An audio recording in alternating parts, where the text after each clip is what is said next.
কিছু কিছু ব্যাপার আছে যেগুলোতে রোজা ভাঙে না, কিন্তু আমাদের মধ্যে ব্যাপক সংশয় তৈরি হয়, কনফিউশন তৈরি হয় যে আসলে কি রোজাটা ভাঙলো কিনা। সেগুলো কি আমরা এবার সেগুলো শুনবো। 3 নম্বর সাব পয়েন্টটা তো ক্লিয়ার যে কিছু কিছু কাজ আছে যেগুলো করলে আসলে রোজা ভাঙে না। Things or actions that don't invalidate the fast, এটা আপনার রোজা ভাঙবে না। সেগুলো কি? এক নাম্বার হচ্ছে ভুল করে যদি কেউ খায়, যেটা আমাদের আগের পয়েন্টে আমি ক্লিয়ার করে দিয়েছি, অথবা জোর করে যদি কাউকে খাওয়ানো হয়, তার রোজা ভাঙবে না। এটা আপনারা ইতিমধ্যে জেনেছেন। একটা হাদিস শুনে সহিহ বুখারী, রাসূল সাল্লাল্লাহু আলাইহি ওয়াসাল্লাম বলেছেন, মান নাসিয়া ওয়া হুয়া সাইম ফাআকালা আও শারিবা, রোজা অবস্থায় কেউ যদি ভুল করে খেয়ে ফেলে, ফালিউতিম্মা সাওমা, সেজন্য তার রোজা পূর্ণ করে। তার রোজা ভেঙে গেছে মনে করে সেজন্য খাওয়া শুরু না করে, সেজন্য রোজা পূর্ণ করে। কারণ ফাইন্নামা আতআমাহুল্লাহু ওয়া সাফা, কারণ আল্লাহই তাকে খাইয়েছে, আল্লাহই তাকে পান করিয়েছে। কিন্তু ভুল করে খেয়ে ফেলছেন, এটা তো আপনার হাতে ছিল না। তাহলে ভুল করে খেলে তার রোজা ভাঙবে না, কাজা কাফারা কিছুই লাগবে না, জাস্ট ইউ কন্টিনিউ ইউ সিয়াম। ওকে। 2 নাম্বার হচ্ছে, এটা বিবাহিতদের জন্য, যেহেতু মোস্ট অফ দা অডিয়েন্স আর 18+, কোনো অসুবিধা নাই। আর ইসলামে কথাগুলো আসলে বাঁচতে হলে জানতে হবে না। সেটা হচ্ছে, আমরা শুনেছি যে বিবাহিতরা ফিজিক্যাল ইন্টারকোর্স যদি করে, দেহ থেকে সিমেন আউট হলে রোজা ভেঙে যায়, কিন্তু স্বাভাবিক মেলামেশার সাথে রোজা ভাঙে না। কিস করা, হাগ করা হাজবেন্ড ওয়াইফের মধ্যে, এই যে সখ্যতা, এই ব্যাপারগুলো যদি দিনের বেলায় ঘটে, এতে রোজা ভাঙে না। ব্যাপারটা বুঝতে পেরেছেন না সবাই? একটা দলিল শোনেন। আম্মাজান আয়েশা রাদিয়াল্লাহু তাআলা আনহা বলেন, কানা নবী সাল্লাল্লাহু আলাইহি ওয়াসাল্লাম ইয়াকাব্বিলু ওয়া হুয়া সাইম, রমাদানের রোজা অবস্থায় তিনি আমাদেরকে কিস করতেন, ওয়া ইউবাশিরু, আমাদেরকে হাগ করতেন, ওয়া হুয়া সাইম, রোজা অবস্থায়। এতে রোজার কোনো সমস্যা হতো না। তবে এটা রিকমেন্ডেড না। স্বামী স্ত্রীর একান্ত মেলামেশা দিনের বেলা রিকমেন্ডেড না, কারণ এটা থেকে সে সেক্সুয়ালি এক্সাইটমেন্টের দিকে চলে যেতে পারে। ফলে ভুল করে সে এমন কাজ করে ফেলতে পারে যেটাতে তার রোজাটাই ভেঙে যাবে। আর ইচ্ছা করে রোজা ভাঙলে কি করতে হয়? কাজাও কাফারাও, খবর আছে না? সেজন্য এটা খেয়াল রাখতে হবে। 3 নাম্বার, এটাকে আরবিতে বলে আল ইহতিলাম, ওয়েট ড্রিম, বাংলায় বলে স্বপ্ন দোষ। ঘুমের মধ্যে এমন কিছু দেখলেন, ফলে আপনার সিমেন আউট হলো, আপনার রোজা ভাঙবে না। কারণ এটা কি ইচ্ছা করে করছেন আপনি? এটা কার হাতে? আল্লাহর হাতে। এতে রোজা ভাঙে না। শুধু আপনি ঘুম থেকে উঠে ফরজ গোসলটা করে নিলেই হবে। প্রিয় ভাইরা, মুসলিম কমিউনিটির ভাইরা, কথা কি বুঝতে পারতেছেন? আচ্ছা। 4 নাম্বার হচ্ছে ব্লাড টেস্ট। অনেকে বলে যে হুজুর ব্লাড টেস্ট করা যাবে কিনা রমাদানে? ব্লাড টেস্ট করা যাবে। ব্লাড টেস্ট করলে রোজা ভাঙে না। এটা খুবই জরুরি একটা মাসালা, প্রায় আমাদের লাগে। 1-2 সিরিঞ্জ ব্লাড নিলে ভাঙে না। তবে যদি অনেক বেশি অ্যামাউন্টের ব্লাড নেয়, এতে যদি আপনি ক্লান্ত হয়ে পড়েন, সেক্ষেত্রে আপনি রোজা ভাঙতে পারবেন, পরে কাজা করলে হবে। 5 নাম্বার হচ্ছে অনিচ্ছাকৃত বমি। এটা আমি আগেও ক্লিয়ার করেছি যে ইচ্ছাকৃত বমি করলে রোজা ভাঙে, কিন্তু অনিচ্ছাকৃত যদি বমি চলে আসছে, ভমিটিং হচ্ছে, আমার রোজা ভাঙবে না। 6 নম্বরে নোজ ব্লিডিং, নাক দিয়ে অনেকে রক্ত পড়ে না, নাক দিয়ে রক্ত ঝরলে মানুষের রোজা ভাঙে না, আনলেস যদি অনেক বেশি অ্যামাউন্টের হয়, আপনি ক্লান্ত হয়ে পড়েন, তখন তো আপনি রোজা ভাঙতে পারবেন। 7 নাম্বার, রোজা রেখে দাঁত ফেলতে পারবো কিনা? জি, রোজা রেখে আপনি আপনার দাঁতকে রিমুভ করতে পারবেন, খুব বেশি যাতে রক্ত বের না হয় সেটা আপনি খেয়াল রাখবেন। দাঁত ফেললে যে রক্ত বেরোয়, এতে রোজা ভাঙে না।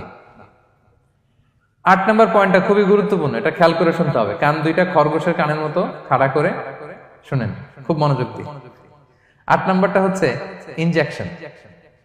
রোজা রেখে ইনজেকশন দেওয়া যাবে কিনা?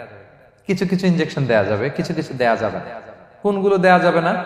এনার্জেটিক ইনজেকশন দেওয়া যাবে না। যে ইনজেকশনে ফুড সাপ্লিমেন্টারি আছে, যেটার মধ্যে নিউট্রিশন ভ্যালু আছে, এই ইনজেকশন গুলো দেওয়া যাবে না। এমনও ইনজেকশন আছে যেটা দিলে 7 দিন আপনার আর খাওয়া লাগবে না, একেবারে তরতাজা। এরকম ইনজেকশন দেওয়া যাবে? তো আপনি সিস্টেম করে খাইলেন কেমন জানো, তাই না? আপনি অন্য ওয়েতে দেহে এনার্জি ইনপুট করলেন, এটা করলে রোজা ভেঙে যাবে। তাহলে food supplementary injection, nutrition value আছে এরকম injection, energetic injection, energy boost up করে এরকম ইনজেকশন দিলে রোজা ভেঙে যায়, এগুলো দেওয়া যাবে না। কিন্তু পেইন কিলার যে ইনজেকশন গুলো আছে, এটা দিতে পারবেন। পেইন কিলার ইনজেকশন দিতে পারবেন, অ্যান্টিবায়োটিক ইনজেকশন দিতে পারবেন, অ্যানেস্থেটিক ইনজেকশন দিতে পারবেন, এই জাতীয় মেডিকেশন ইনজেকশন গুলো দিতে পারবেন। কোভিডের যে ইনজেকশন, এগুলো আপনি দিতে পারবেন। এগুলোতে রোজা ভাঙে না, কারণ এগুলোতে আপনার স্টোমাকে কিছু পৌঁছেও না, আপনাকে শক্তিবর্ধক কিছু দেহে প্রবেশও করাচ্ছে না, আপনার এনার্জিও বাড়ে না। আপনার এনার্জি বাড়ে না, আপনার নিউট্রিশন ভ্যালু অ্যাড হয় না, আপনার স্টোমাকে কিছু পৌঁছে না, এই জাতীয় সব ইনজেকশন দেওয়া যায়। ইনজেকশনের পয়েন্টটা ক্লিয়ার? 9 নম্বরে কিছু কমন ব্যাপার আছে। এই কমন জিনিসগুলো আমাদের মনের মধ্যে প্রায় প্রশ্ন জাগে যে এগুলো করা যাবে কি যাবে না, এগুলো ক্লিয়ার করি। এর মধ্যে 1 নম্বর হচ্ছে টুথপেস্ট। রোজা রেখে টুথপেস্ট দিয়ে ব্রাশ করা যাবে কিনা, বলেন যাবে কি যাবে না? যাবে, কে কে হাত তুলুন তো দেখি। হ্যাঁ, মাত্র 1 জন, 2 জন, 3 জন, 4 জন, 5 জন, 6 জন, দল ভারী হচ্ছে আস্তে আস্তে। হ্যাঁ, টুথপেস্ট দিয়ে ব্রাশ করা যাবে কি যাবে না? যাবে মাত্র 5 জন। আর যাবে না কয়জন দেখি? যাবে না, অনেকে যাবে না। অনেকে হাত তুলে নাই, ভাবছে কোন জায়গায় হাত তুলে কোন বিপদে পড়ি। চুপচাপ দেখি যে কোনটা জিতে। যাবে না? যাবে না, দল ভারী না? যাবে? এই সুন্দর বলছে, যাবে, কিন্তু না করাই ভালো। হ্যাঁ হ্যাঁ, যাবে। টুথপেস্ট দিয়ে ব্রাশ করলে রোজা ভাঙে না, তবে যদি খুব স্ট্রং টুথপেস্ট হয় এগুলো ব্যবহার না করা ভালো। দিনের বেলায় মেসওয়াক করা ভালো। হ্যাঁ, মেসওয়াক করলে ওইটা সবচেয়ে সেফ। তবে যদি আপনি টুথপেস্ট দিয়ে ব্রাশ করেন আপনার রোজা ভাঙবে না ইনশাআল্লাহ। কেউ কেউ মাকরু বলেছেন, কিন্তু আপনার রোজা ভাঙবে না।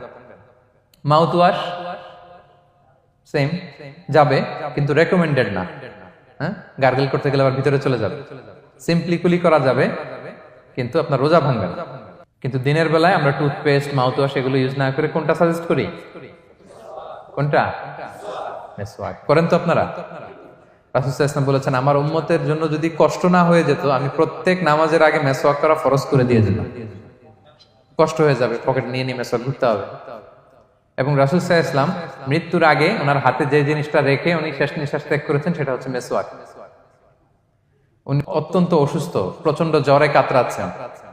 তখন দেখলেন যে ওনার শ্যালক আব্দুর রহমান রাদিয়াল্লাহু তাআলা আনহু উনি মেসওয়াক করতেছেন, তো উনি ফেল করে তাকায় আছেন, বলতে পারতেছেন না আমাকে দাও।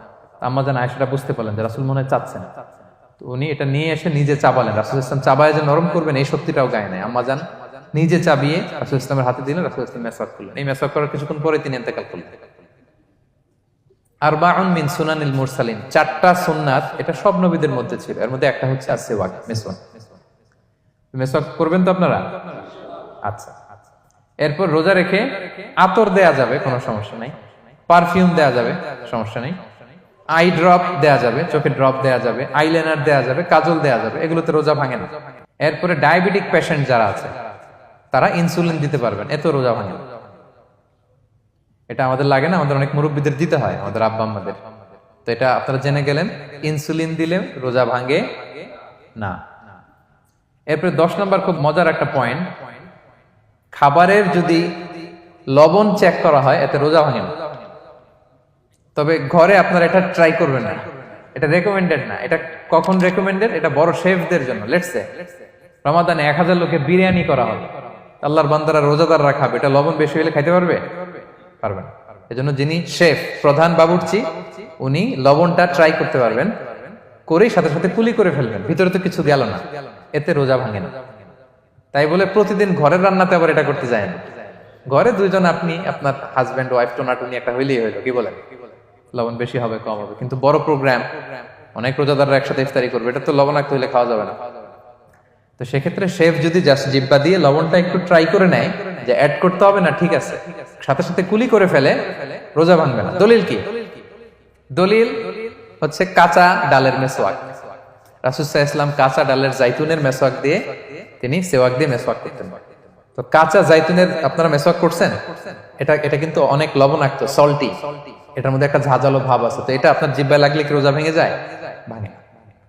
এবং আপনি যদি সমুদ্র অঞ্চলে সফর করেন, সমুদ্রে লেটস সে 1 মাসের, আমাদের এই যে বাংলাদেশে তো এখন এই কি বলে প্রায় 7 লক্ষ টাকা করে দিছে আমাদের হাজিদের জন্য, হজ করতে হলে প্রায় 7 লক্ষ টাকা লাগবে। তো এরকম ঘোষণাও দেখলাম যে নেক্সট ইয়ার থেকে সমুদ্র পথে যাওয়া যাবে কম খরচে। তো কেউ যদি এমন হয় সমুদ্রের সফরে দীর্ঘ সময়, আপনি ওযু করবেন কি দিয়ে? সাগরের পানি দিয়ে। তো সাগরের পানি কেমন?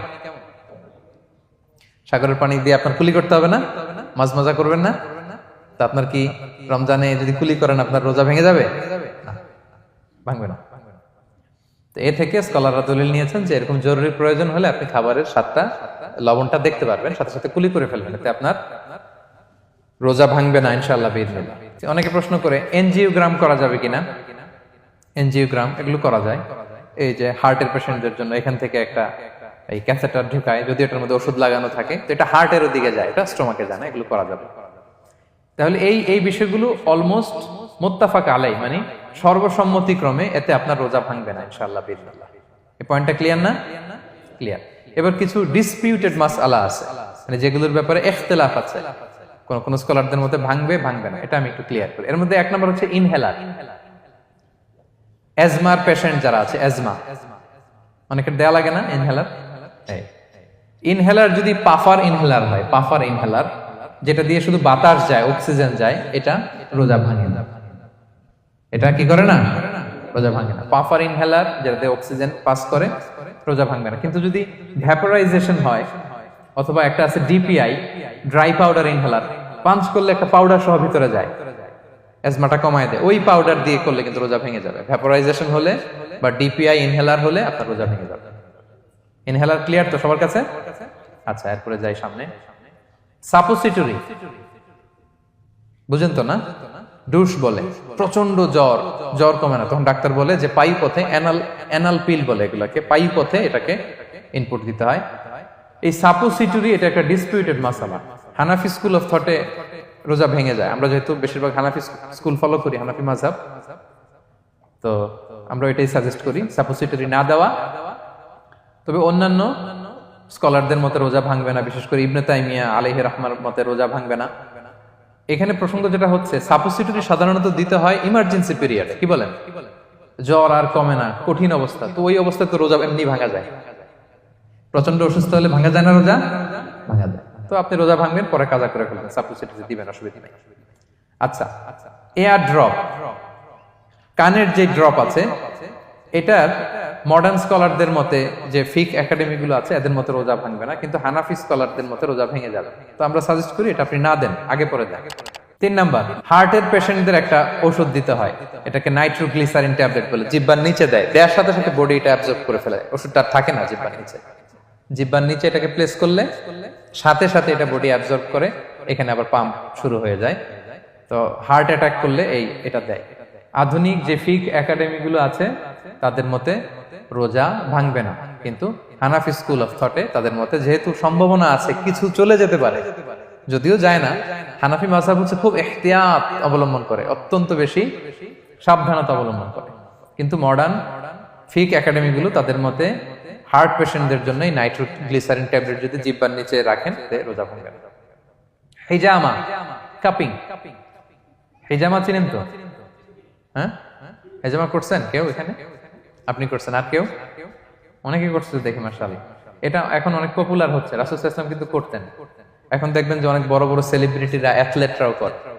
এরকম কাপিং এর টিউব আছে, পিঠে একটু কেটে ওটাকে লাগায় দেয়, আস্তে করে এই রক্তগুলো বের করে ফেলে, ব্যথা ট্যাথা, পেইন টেন এগুলো কমে যায়। এখন কিন্তু এটার অনেক প্রচলন পেয়েছে। হানাফি স্কুল অফ থটে হিজামাতে রোজা ভাঙে না, অন্যান্য স্কুল অফ থটে ভাঙে। তো হিজামা তো ইমার্জেন্সি কিছু না, আমার দিনের বেলায় কেন রমজান মাসে হিজামা করা লাগবে, আমি ইফতারের পরে হিজামা করলাম। আচ্ছা, ব্লাড ডোনেশন করলে রোজা ভাঙবে কিনা? এক ব্যাগ যে রক্ত নেয়, ভাঙবে কিনা? হাম্বালি মাযহাব অনুযায়ী ভেঙে যায়, হানাফি মাযহাব অনুযায়ী ভাঙে না। আমরা হানাফি স্কুল ফলো করি, সো আপনি ব্লাড ডোনেট করতে পারবেন, ভাঙবে না। তবে অনেক ব্লাড ডোনেট করার কারণে যদি আপনি অসুস্থ হয়ে যান, দুর্বল, ওই অসুস্থতার কারণে আপনি ভাঙতে পারবেন। তবে এটা রেকমেন্ডেড, যদি ব্লাডের কারণে মুমূর্ষু রোগীর জীবন যায় অবস্থা, তখন অবশ্যই আপনি ব্লাড ডোনেশন করবেন, যাতে করে একজন মুমূর্ষু রোগী জীবন ফিরে পায়। তো এই পয়েন্টটা তো ক্লিয়ার না সবার? তো এই ছিল সম্মানিত সুধী কিছু মৌলিক বিষয় যেগুলো করলে আমাদের রোজা ভাঙে।